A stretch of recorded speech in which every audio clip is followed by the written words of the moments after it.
Right when Trump was supposed to be traveling down to Mar-a-Lago, a presidential motorcade zoomed towards Walter Reed with an ambulance in tow. Um,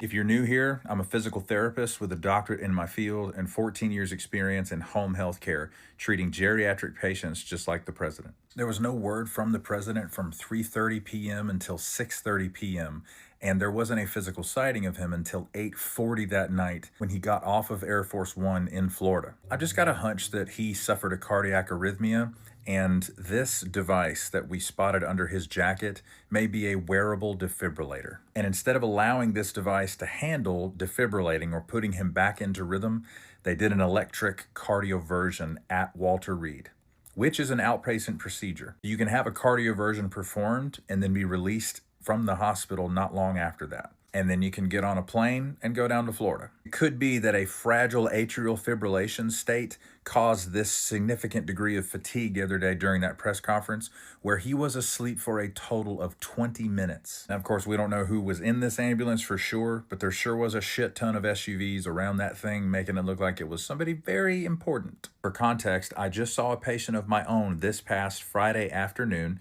who had been discharged home from the hospital after falling and breaking a hip. I took his pulse and he was in atrial fibrillation. It was about 135 beats a minute, very thready, very irregular. The patient felt like trash. We immediately called the ambulance to get him to the hospital to get cardioverted. That patient is younger than Donald Trump. Oh, that patient has an implanted loop recorder that is supposed to be triggering a monitoring service if his rhythm jumps off the rails. But for some reason, it didn't do that, and I was the one that found it. I've said it before and I'll say it again. It's possible he has Alzheimer's and or dementia, a history of stroke and or a series of TIAs, congestive heart failure and or chronic kidney disease. I think this guy's got 4 to 6 months left in the land of the living. Thank you for your attention to this matter.